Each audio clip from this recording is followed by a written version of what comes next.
Typically, how I grew up, and how most of the students here that grew up in Hawaii grew up, is you always ask permission to enter wherever it is, whether it's the forest, the ocean, or when you're visiting someone's house, you just go, "Oh, hey, auntie, are you home?" So you let someone know that your presence is there.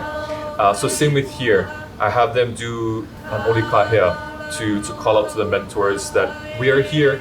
Are we allowed to enter? And whether they believe in Hawaiian traditions or the spirituality or not, the main focus was to mentally prepare them for the work that was ahead.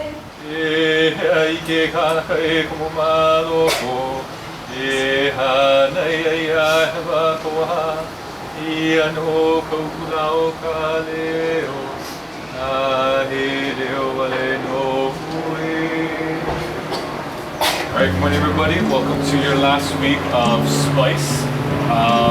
Announcements for today. So we named this program the SPICE program, and that stands for Supporting Pacific Indigenous Computational Excellence. It's funded through the National Science Foundation and specifically through their Includes mechanism, which is really about broadening participation, equity, representation in the STEM disciplines. Most people have a passion. Most people care about something significant, something particular, something that they have a personal connection to. And traditional educational tracks very rarely allow you to learn in the context of that personal connection. But when you have a personal connection, it's almost like an adhesive. It's a glue. It allows other concepts that we know you need to stick. And I think in the absence of that, you lose a lot of kids, particularly kids who may be in other fields but may not really realize they would be really happy in computer science or data science, or because of the way it's taught and because of the way it's presented to them. In undergrad, you don't really learn research. And this is their first, some of them is their first dive into research. And so it was fascinating to see how these students went about doing research. It was nice to see them applying a lot of their competencies and also learning them at the same time. Teaching, I like to see the final product. So watching the students go through the struggle, watching the light bulb go on when they actually understand, and not just spoon feeding them information, having them memorize, regurgitate, and then continue on. What's nice with what these students experience and what we as staff and faculty experience was them being able to identify what's my next steps, and these are my next steps, and how can I go about it? So that's the kind of conversations I like to hear outside of a program after they finish a program.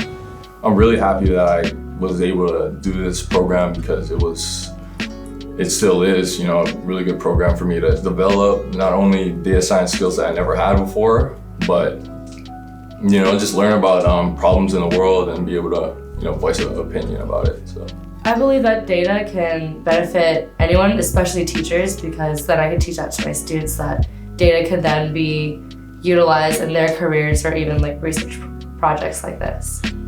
Well, in the beginning of the program, I remember Kelly asking us, she said name anything, and she would tell us how data science is associated with that field. And it just made me realize how important data science is in every field. How wherever you go, from business or healthcare, there's always going to be data science involved. I feel like a lot of us are very passionate about what we're looking for, especially our specific topics, because I think majority of us have some kind of personal connection to it, or they wanted to learn something outside of their major. It's being able to create a social change, a change in the community where I'm living in. Yeah, because not everyone gets this opportunity back home.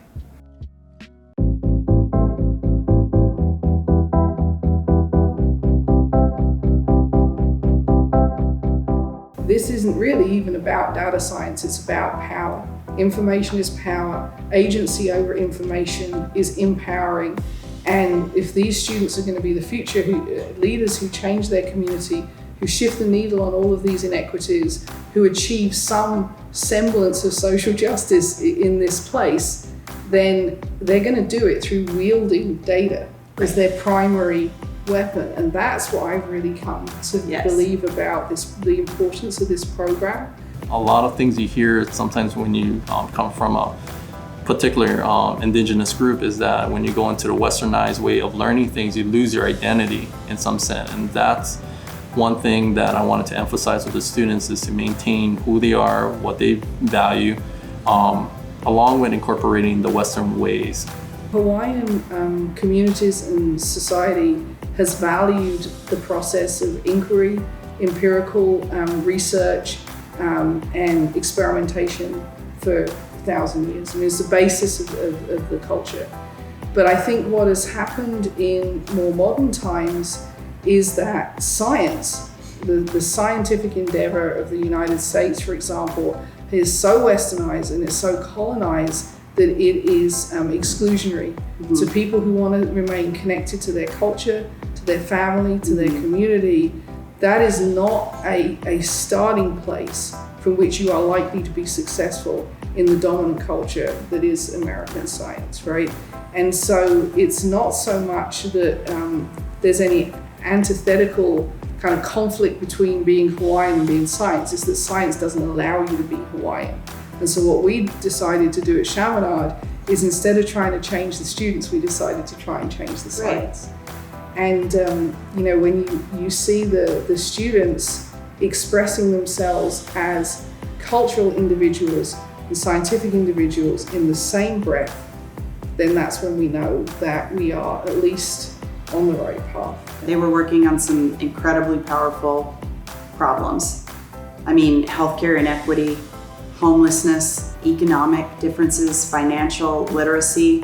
What you didn't hear was all of the reasons why those kids are looking at those problems. They're going to be the ones that actually are at the forefront of solving them.